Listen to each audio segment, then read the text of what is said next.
destruction. This is their story.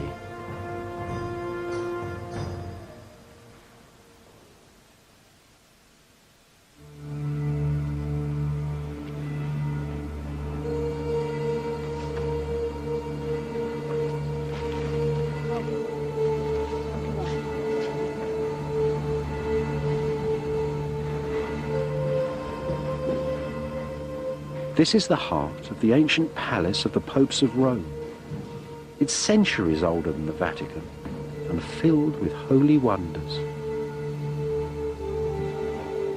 Believers say that Jesus Christ once walked upon these steps, that they were taken from Pontius Pilate's palace in Jerusalem. The steps were brought to Rome in the first centuries of Christianity and are reverenced still by millions of people every year who pass up them on their knees, deep in penitential prayer. Inside the ancient chapel at their top, Rome's most holy picture, an image made, so it was said, not by human hands at all. A portrait so powerful that when, deep in the Dark Ages, the barbarians stood at the gates of ancient Rome, the awe-inspiring image crippled the tribesmen with its paralyzing gaze and sent them running back to Germany.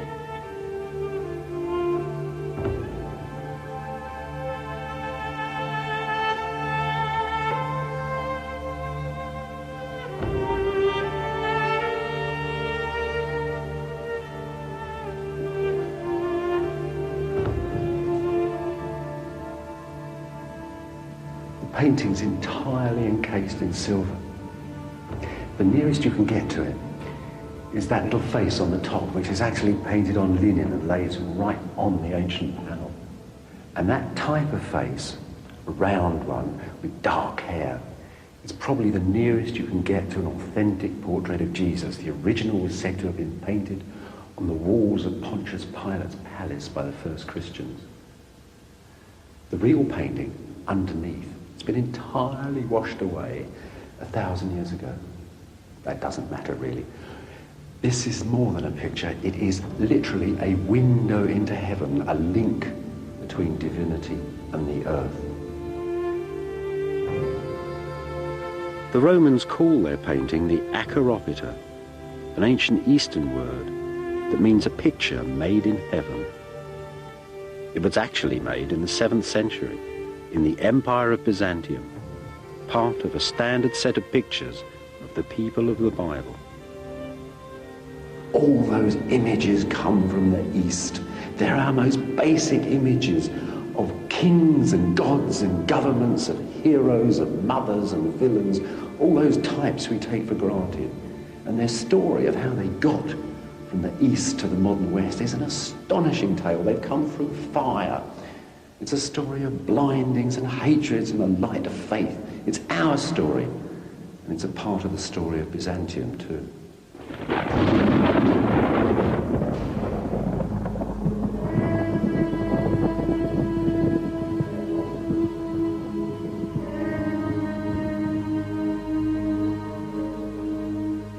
The story starts in the year 360, just a few years after the Roman Empire had accepted Christianity, when a pagan pilgrim came here to the Greek sanctuary of Delphi to ask the god Apollo if the ancient pagan images would ever again be honored and worshipped in the ancient ways. Deep down, under Apollo's vast temple, an old lady sat, filled with the fumes from a volcanic crack underneath and drugged with cyanide. She babbled a reply, and a priest took down her words in classic verse. Tell the world the glorious temple has fallen. Apollo's springs are dry. The world no longer has a prophet.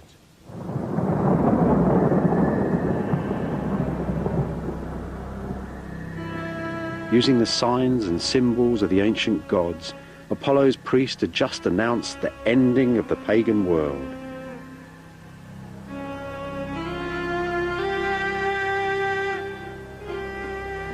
In the pagan world, The gods controlled everything. From the movements of the stars in the sky to the fishes in the sea. And their signs and symbols were everywhere. They protected crops and trees. They were in every stone. When the thunder came down, you understood it because it belonged to a god, and every god had its sign. It was a complete universe, and everybody felt secure in it. When Christianity took over the Roman Empire, it attacked and swept away all these signs. Now, these signs were as old as man himself. And Christianity was pretty poorly supplied with alternatives. After all, it was a language of books and words.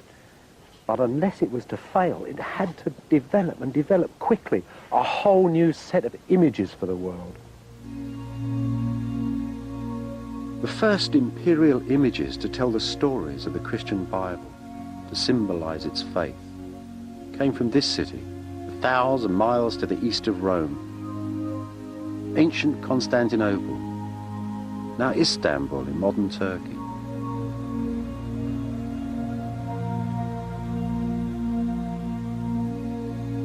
The Emperor Constantine the Great dedicated this column when he founded Constantinople in the year 330.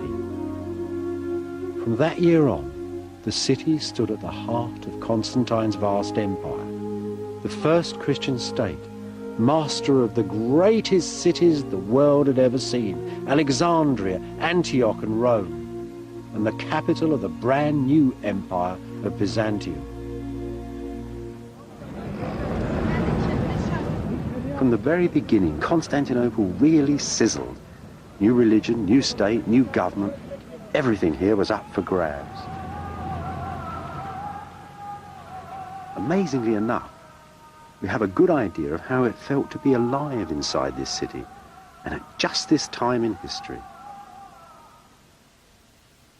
It's a 1,500-year-old press photo. Not on film, though. It's on ivory. There's the pulp of the poor old elephant's tusk. The Byzantines imported ivory from India and from Africa. This probably came from Africa because it's so enormous. Would have come, of course, through Egypt, up through the empire to Constantinople. The Byzantines loved ivory. They thought it had a texture like living skin. This, then, is the only glimpse we have of life in Constantinople in about the year 420. It's a procession. Two priests are carrying the bones of St. Stephen of Jerusalem on a royal carriage into the imperial palace of Byzantium. The mighty emperor Theodosius II is walking with his ministers and soldiers right through the center of the city. Theodosius' procession would have passed up this very street. This is modern Istanbul. In those days, in the 5th century, it was called Constantinople. We're walking between the docks and the ancient centre of the city. I suspect it was much the same in those days, but there would have been thousands of people watching the emperor on his way to the palace. Do you know, these processions, especially at that time, were a very tense affair. These sort of cities, these great classical cities, were 1,000 years old, but the Christian bishops that ran them were starting to look at them with brand new eyes. The times really were a-changing. They saw the rich on the way to church to tend to their souls, kicking beggars out the way by the doors of the church, children mutilated by their parents to make them look more pitiful. And they saw the rich women walking, they said, with 1,000 meals swinging from their ears, and they didn't like what they saw. The Christian bishops wanted a moral city, a sexless city, a pure city, and a more equitable city too. So that, perhaps, is why the emperor isn't sitting in his carriage, but walking in the street and carrying a candle with his courtiers. And the bones of a poor man from Palestine are riding in the royal coach.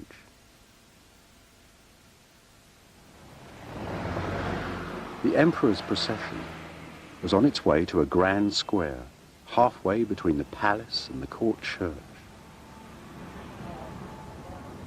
I think our ivory procession would have passed through here, right through the heart of the ancient city. Now, you see that Turkish bath over there? that's in about the same place as the gate on our ivory. And see the great high dome on the gate? And see that figure of Christ, that face of Christ on the gate? That was such a famous figure. It was called Christ of the Gateway, the most famous and influential portrait of Christ. It was copied from the great shining ivory statue of Zeus of the Seven Wonders. That was parked in a palace just over there. Now, think of our procession moving along. You see, they're going past this great portico, 3 high stories of it, people peering out arches, looking down, swinging their incense, pleased to see the saint arriving in the city to make the New Jerusalem, joining heaven to earth. And over there, look, that's about a spot where the church, the brand new church of St. Stephen is being built. It's ready to receive the relics, but they haven't finished the roof, and the tilers are still working away up there. But the Empress is proudly waiting by the door, holding a cross. And that is quite extraordinary. For the first time in the ancient world, the center of attention is not the emperor, but an empress. She carries the cross of victory. She receives the holy relics into her church. It's probably the Virgin Empress Pulcheria. In that most ancient language, signs and symbols, the little ivory is telling us about an ancient revolution, and one that still affects the world today.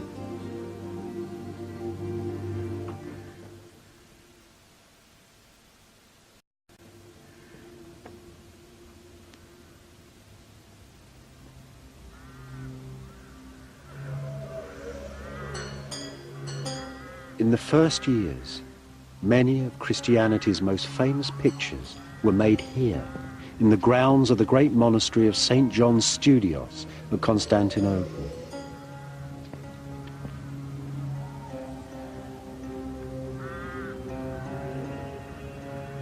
These monasteries were Pulcheria's holy battlegrounds, the places where she conjured up the sacred images and metaphors with which she waged her earthly arguments.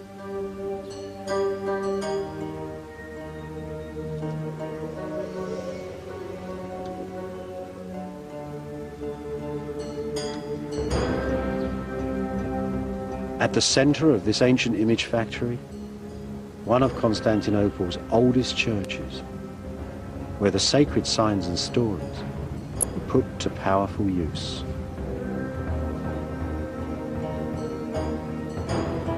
Imagine that it is Easter, April the 15th, 428, and that this nice new church is filled with all the nobles of Constantinople, men downstairs, women upstairs in the galleries.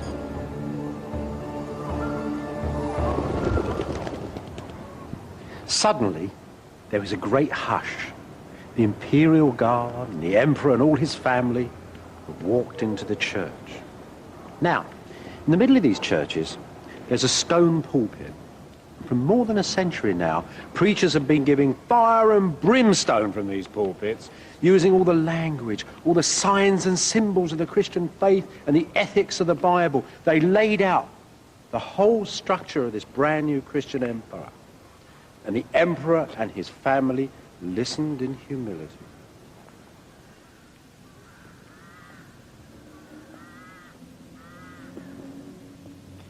Right on this line here, there was an altar rail. It separated the main body of the church from the high altar. Only the emperor and his priests were allowed in here, close to the divine mystery of communion. In 428, though, things were rather different. Theodosius, the emperor, was usually accompanied to the altar by his sister, Pulcheria. They'd ruled together since they'd been children, two frightened toddlers in a palace filled with intrigues and plots for the succession. When she was 14, Pulcheria had hit upon the answer. She dedicated an altar to her own virginity and to the rule of the emperor. From that moment on, they ruled a strange, sacred couple like Joseph and Mary, and there were no plots for the succession.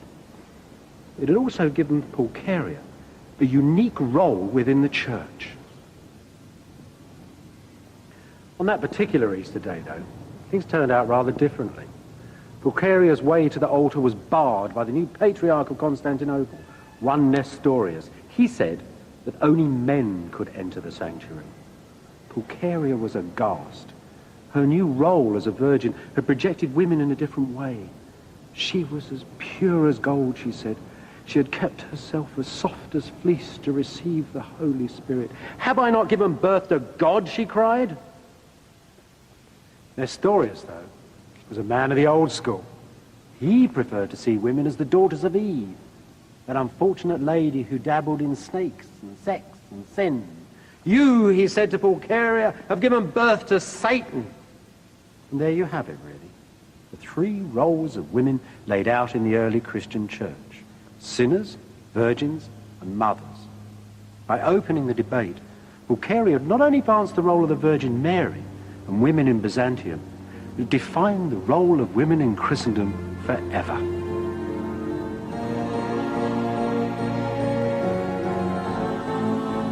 Encouraged by Pulcheria, the next full council of the church declared Mary, the mother of Jesus, to be Mary, the mother of God. It was a defining moment. Nestorius' challenge to the Empress Pulcheria was now seen as an insult to the Virgin Mary. He was declared a heretic and exiled.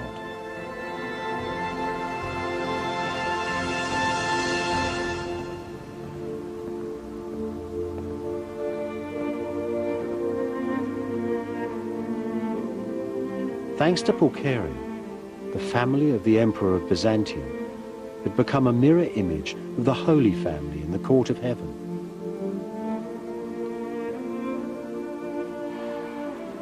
That is why these medieval emperors offer their city and an image of this church, St. Sophia, Byzantium's cathedral, for the protection of the Virgin Mary.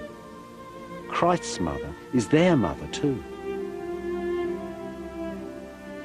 After Pulcheria, the emperors of Byzantium ruled by divine right and by right of birth, and all later Western kings imitated them. Pulcheria had cast that spell of power and sanctity that still surrounds the offices of government today. She'd also changed the way that men saw women and women saw themselves.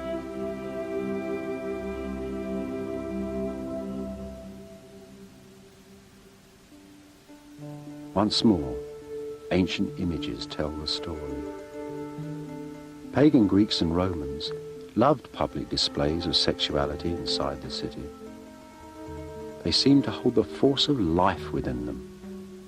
They gave assurances of immortality. The Christians, though, had gazed upon eternity.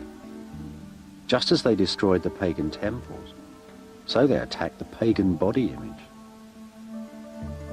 Byzantine preachers said that the silent power of nakedness threatened anarchy within the family and the state,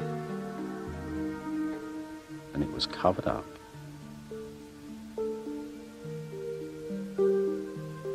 Women like Pulcheria, who once had flaunted wealth and beauty at the public baths, now lived regretful, celibate, in hermits' huts inside their marble palaces. No longer was each man an Alexander and every woman a Venus.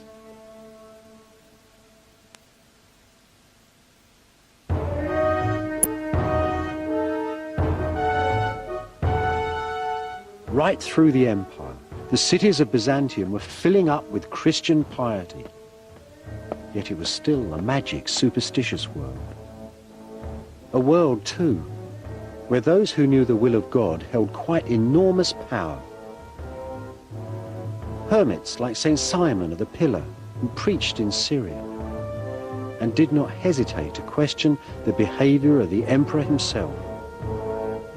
Since you have become arrogant, O Emperor, and since your heart has forgotten the Lord your God who gave you the imperial crown and the imperial throne, and since you have become a friend of the feckless, faithless Jew, then know this: soon you will face divine judgment, and then you will raise your hands to heaven and moan. Impiety, then, brought down the wrath of God. Piety, on the other hand, brought prosperity, good government, and victory too. The preachers kept their eyes on the great cities and on the countryside as well. For the people who fed and fueled Byzantium were also at the mercy of the Lord.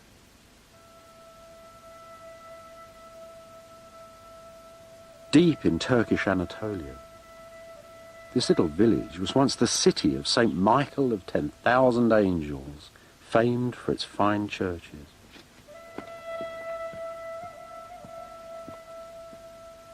In Byzantium's countryside, life was on a knife edge between prosperity and starvation, between flesh and the devil. Magic stones still eased the pain of reaping and of childbirth. Magic images, half cockerel, half snake, all dressed in armour, still kept the evil eye at bay. Byzantium was built on the memories of this pagan past, sometimes even from the same old stones.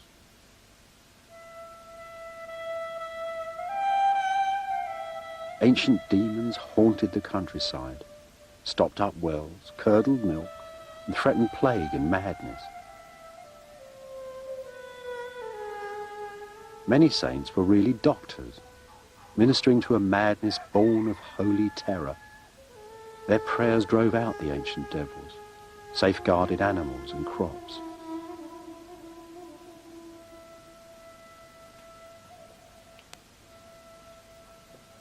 For archaeologists, of course, such goings-on are very hard to excavate, yet sometimes there are clues to them, still lying on the swelling earth.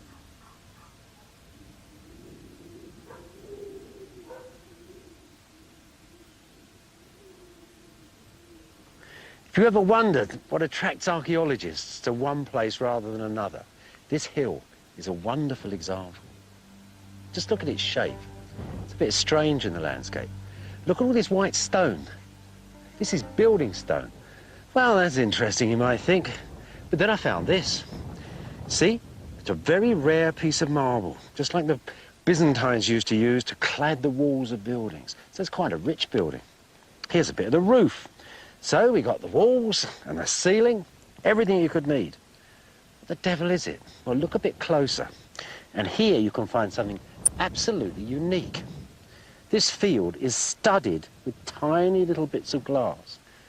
These bits of glass are very special.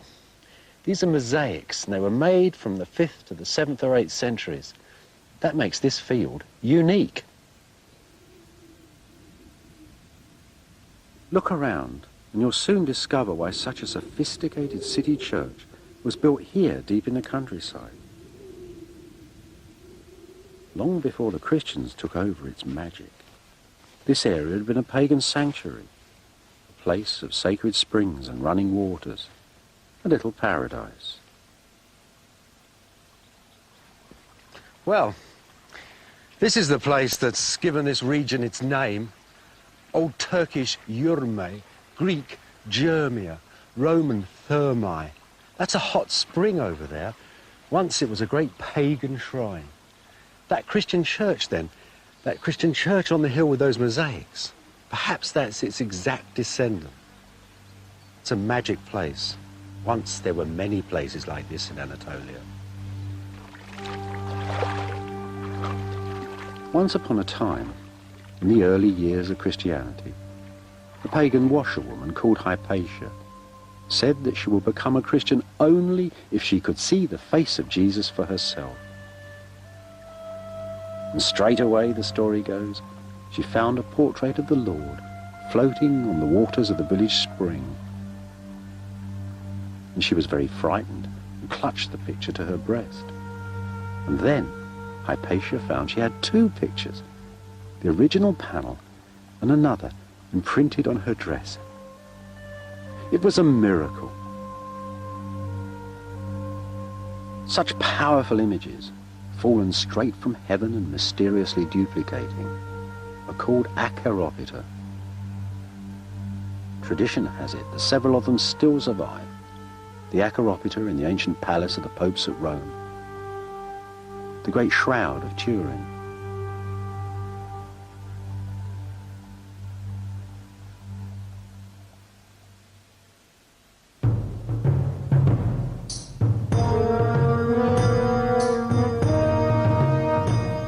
6th century, Hypatia's panel painting became Byzantium's battle icon, a picture to paralyze the enemy with a terrifying gaze. With such miraculous signs and symbols, how could the Byzantines ever lose? Yet lose they did, and with that loss, Byzantium and all its signs and symbols were forever changed.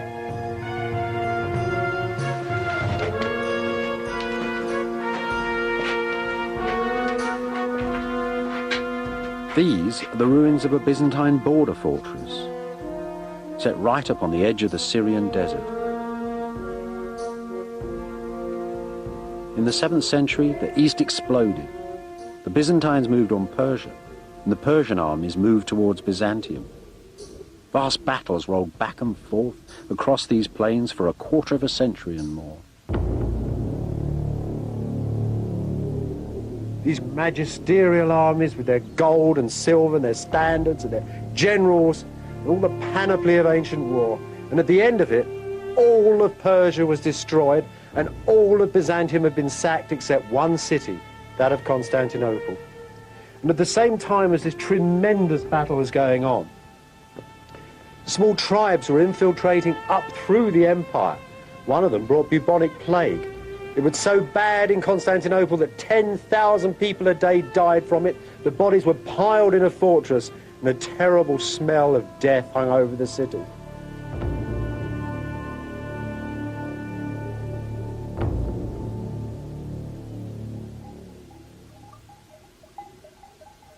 One of these tribes, from a Byzantine trading city in Arabia, found a great prophet in their midst, Muhammad. Muhammad had the ability to turn a personal religious revelation into an immediate political reality. Fired by his genius, the armies of Islam swept through the devastated landscapes of the East. In 636, in a gigantic battle on the Golan Heights in Syria, the Byzantines were crushed.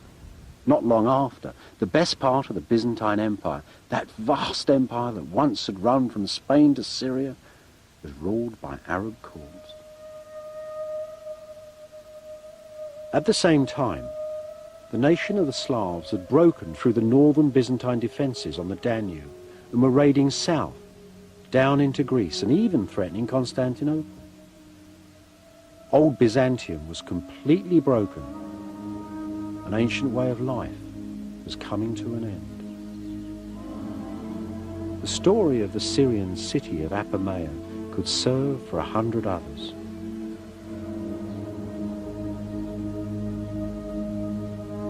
Apamea had been a huge rich city for 1,000 years. In pagan times, it had had a sprinkling of philosophers and fine temples. Antony and Cleopatra came here on their honeymoon. Byzantine Apamea, too, had its share of elegance, of churches, relics and fire-eating bishops. There'd been hundreds of cities like Apamea throughout the Empire of Byzantium. But now, after the Great Wars, they'd all collapsed. It's very difficult to see a disaster in archaeology.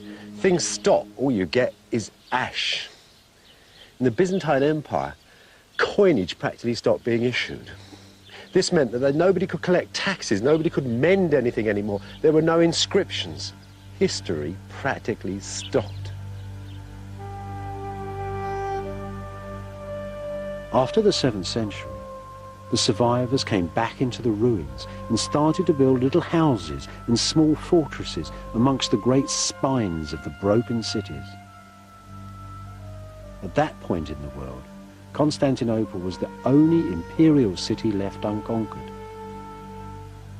You could say that Byzantium had changed from an empire of cities to an empire of fortresses.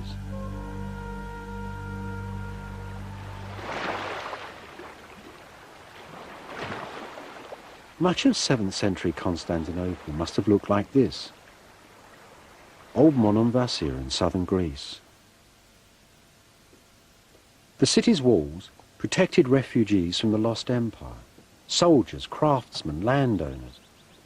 Its churches were filled with images from 10,000 distant shrines. Its open squares and public highways were choking up with curving lanes and little alleyways. The scale of life had changed completely. People now stayed by the family fireside, read books in silence by themselves, cultivated their songs, engaged in clandestine love affairs. Even patterns of eating and drinking changed. Take bread, for example. Corn in Constantinople largely came from Egypt. After the Arab invasions, there was no corn from Egypt. No free bread handouts, first time in hundreds of years. Worse than that, the wheat that came from the north actually tasted different, but it rose like modern bread. And that's really where the modern loaf starts, I think. But it wasn't just the food you eat, it was actually the way you ate it. Ancient people had sat on couches and been served by slaves. They didn't really have knives and forks, there was nowhere to put them. Now, with chairs and tables, people were sitting down so that the great classical spoons were filed down to make a little fork which you could prod the food. Pretty soon people would be cutting their own food up with knives. Other changes too. With the loss of Syria to the Arabs, practically all the olive oil trade dried up. So you had to light your house with candles. They were quite expensive. Not so many fry-ups either. There were more boiled foods now from the north. Northern foods called more for beef than pork. The northerners too brought different clothes with them. Byzantium was cold. People took up wearing trousers for the first time. And those tough guys from the north with their long hair began to be copied by the Byzantines. If you want to look cool and groovy and wild, you look like a northerner. The old classical world was disappearing.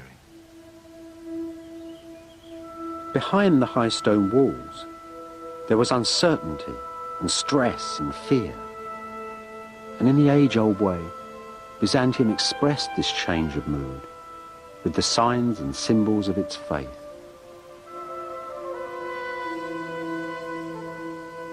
This is a very good example of what I mean. In its day, this coin was absolutely unique. Instead of having a picture of the emperor on the front, it had a picture of the Christ that was over the palace gate. It's extraordinary. Nobody knows why it was done.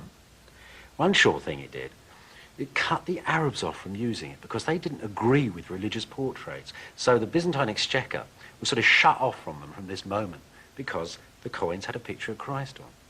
There's another side to this too. There were lots of Byzantines at the same time who didn't like pictures of Christ. There was a debate broke out inside Byzantium whether it was a good idea or not a good idea to have images.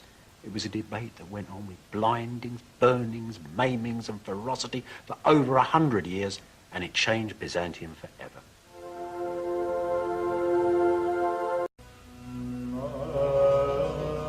By the 8th century, after the invasion of Byzantium, Constantinople, the ancient capital, stood at the center of a gathering storm.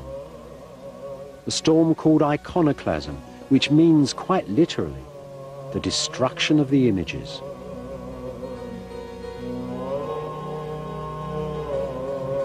In the year 730, there was a whole lot of agitated people milling around in this square.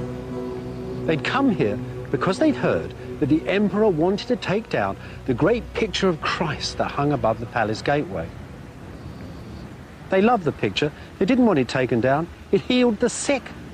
Now, this painting stood under the great high arches of the palace gate somewhere over there. And a soldier put up a ladder to go and get the painting, and somebody rushed out of the crowd and pushed the ladder down and killed the soldier.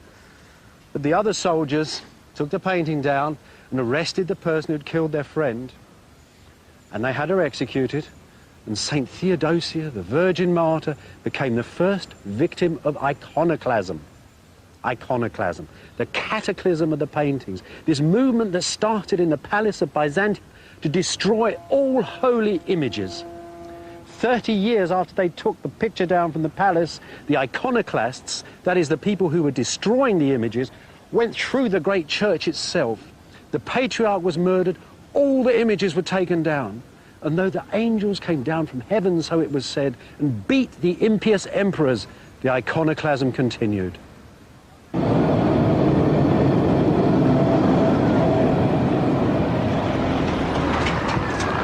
Glass mosaics were pounded into dust.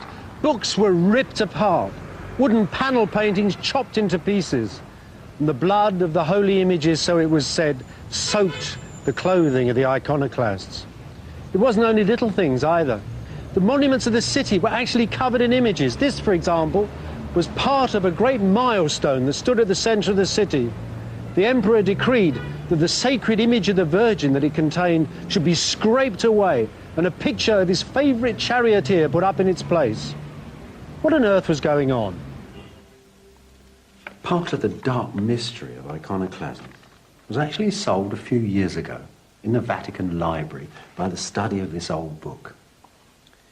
Now this book, well, it was clearly more than 1,000 years old, but the text in it was twice as old as that and more. This is called Ptolemy's Handy Tables, and it was written in ancient Alexandria and Egypt, and it describes all the passages of the stars and the sun and the moon through the sky. What was so remarkable about this copy of it was not simply its beauty, but also the fact that it had been written at the height of iconoclasm, right at that burning beginning when every image in the churches were being destroyed.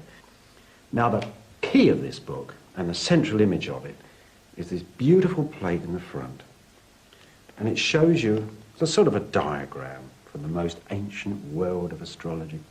There's the zodiac signs around the edge, all those wonderful old signs, all added together to make a sort of cosmos.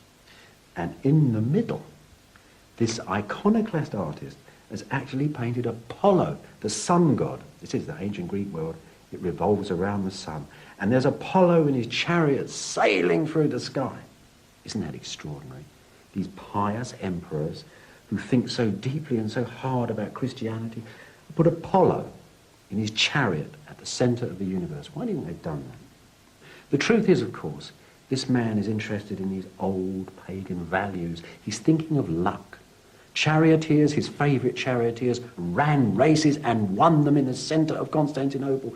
The charioteers brought luck and victory to his city, and that's what these iconoclasts wanted. They wanted a pure Christianity, but they wanted that most ancient virtue, luck.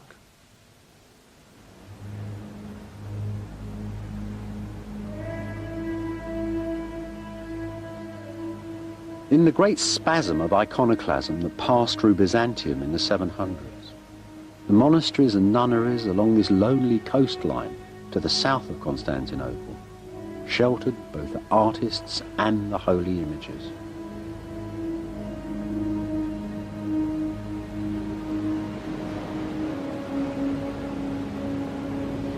The battle for the icons ebbed and flowed throughout Byzantium like a summer storm. But you know, those pictures never really left the people. They were too much beloved. The monks really fought for them. The monks of the great imperial monasteries of Constantinople, the monks that lived here in this idyllic land along the coast of Marmara, they died for those pictures. There were icons too, even in the royal palace. The ordinary people liked them. The people in the royal family liked them. Constantine V's own son was married to a girl from Athens called Irene, who kept icons in the palace. Now, Irene was an interesting lady. She wanted the icons back. And when her son finally became emperor in his own right, she took him back to the room where he'd been born, a room of shining porphyry, and had him blinded and restored the pictures. That terrible story of Irene wasn't the end of the iconoclasm. 50 years later, they were still torturing people who liked pictures. A painter called Lazarus had his hands forced down on sheets of red-hot iron to stop him painting, and still he got a paintbrush in his crippled hand and painted a new image of the Halcate Christ on the gate of the imperial palace. And that, as the people of the city knew, was the restoration of the pictures.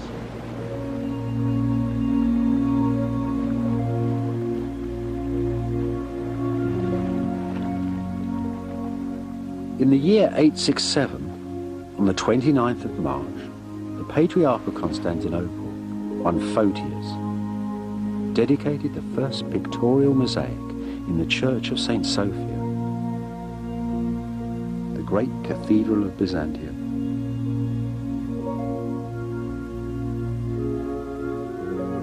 Beside it, in mosaic, was a single sentence: These images that the heretics cast down have been set up again by pious emperors. The iconoclasts had lost the century-old debate. Even in her image, Photius tells us, the Virgin graces and delights. She strengthens and she comforts us. Once again, the holy pictures filled Byzantium with their unearthly presence. In St. Sophia, images of Christ were placed up in the dome and here, above the church's central door, where only the emperor could enter.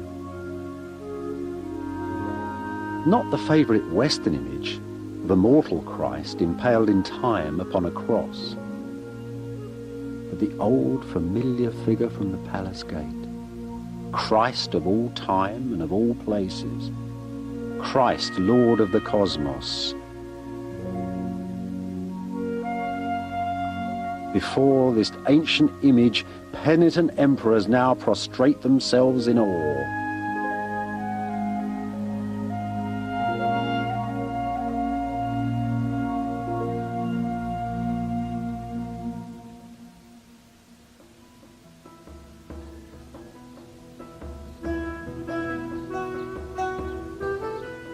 Not long ago, there was a better ending to this story.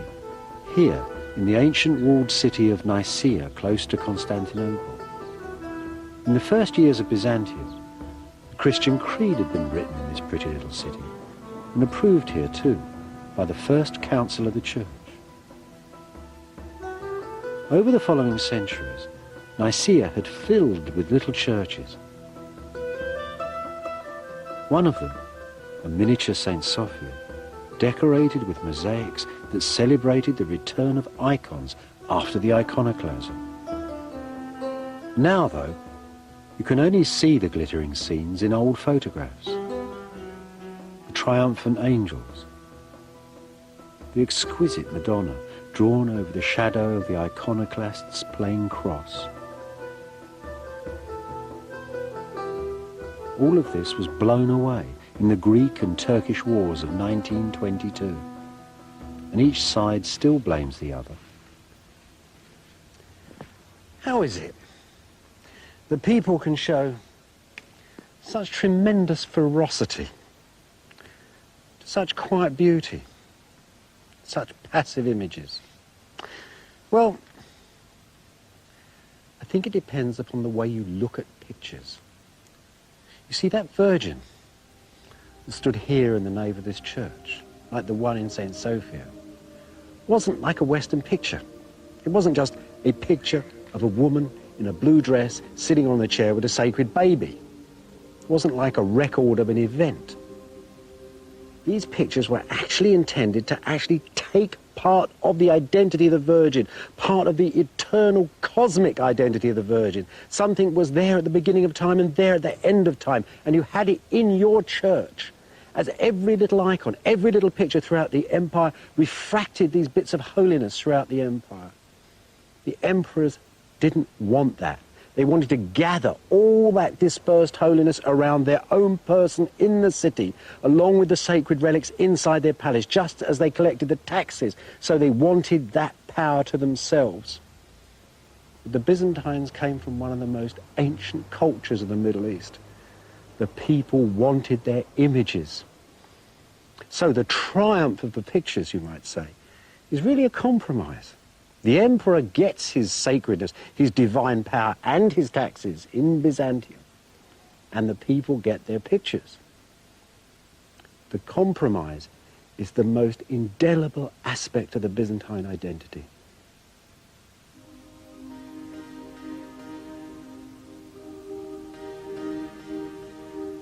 This is a picture of a procession carrying an icon, and it was made 6 centuries ago, in the last years of Byzantium.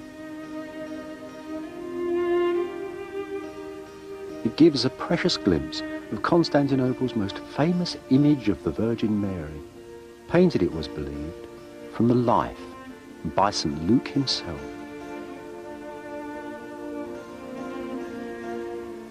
Underneath are some of those who centuries before had fought iconoclasm and found their way to paradise. Saint Theodosia, the Virgin Martyr, the abbots of the monasteries, the artists, they hold the pictures that they died for. Pictures painted with such passion and precision, such blazing colour, such quiet power.